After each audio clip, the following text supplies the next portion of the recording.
Every great film series reinvents itself. The first Joker movie shocked audiences as a gritty character study. The second movie leaned into a surreal musical tragedy. What happens when a franchise refuses to die and instead transforms again, where its success opened the doors for a terrifying third chapter?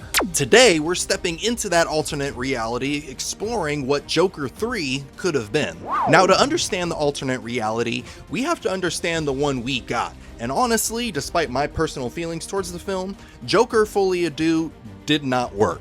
It failed to add anything new or insightful about the Joker's journey. Instead of Arthur Fleck's descent into becoming the true clown prince of crime, the movie stalled and backtracked his character development. The musical numbers, they didn't enhance the story, they distracted from it. They felt jarring, as if they belonged to a completely different film. On top of that, Harley Quinn, played by Lady Gaga, was reduced to a shallow version of the character. The complexity and tragic brilliance of Harley just wasn't there. And the final nail in the coffin? Arthur being killed by a copycat Joker. It felt cheap and pointless and erased everything that was built from the first movie. But here's the fun part. What if Joker Folie actually worked? What if it actually set the stage for something bigger? In this alternate timeline, a lot would have needed to change. First off, the advertising. The film leaned heavily into the musical aspect, and general audiences weren't prepared for that. I can't even count the amount of people telling me, Alex, I had no idea it was going to be a musical. There was a lot. Next, the songs themselves. Instead of feeling out of place, they would have had to been absolute bangers. They'd be catchy, unforgettable, but also woven into the story in a meaningful way. Adjust the plot slightly and think about it. Joker wants to be seen, adored, feared.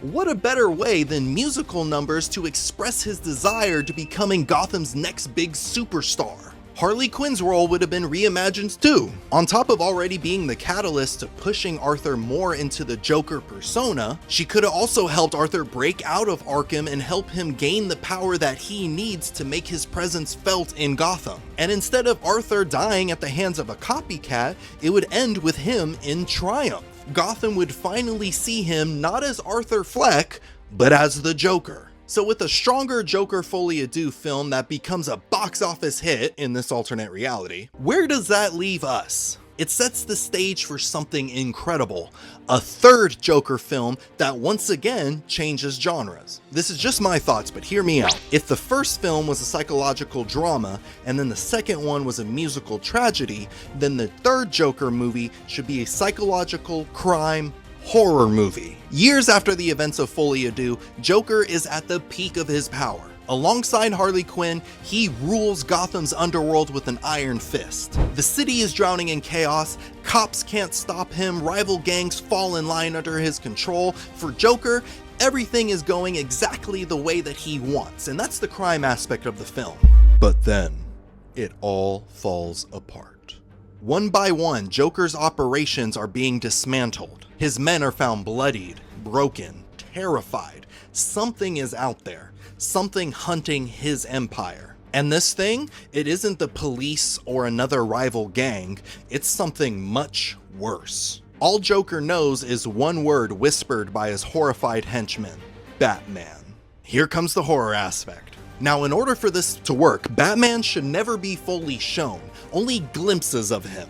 A cape moving in the corner of a frame, a bat symbol carved in the walls of a crime scene, things like that. Through Joker's perspective, Batman becomes a horror villain. Joker, who was once the predator, is now the prey, making this the ultimate role reversal. And thematically, it works because Joker in this universe is the reason Batman exists. Remember in the first film, Arthur indirectly caused the death of the Waynes. Joker unknowingly created the very thing that's hunting him down. This makes Batman the mere opposite of the Joker. Both had the world turn against them, but where Joker chose chaos, Batman chose justice. And Joker, who's obsessed with breaking people, will become fixated on trying to corrupt the Batman, trying to prove that they're the same. This obsession could even unravel Joker's criminal empire, because Joker stops caring about Gotham.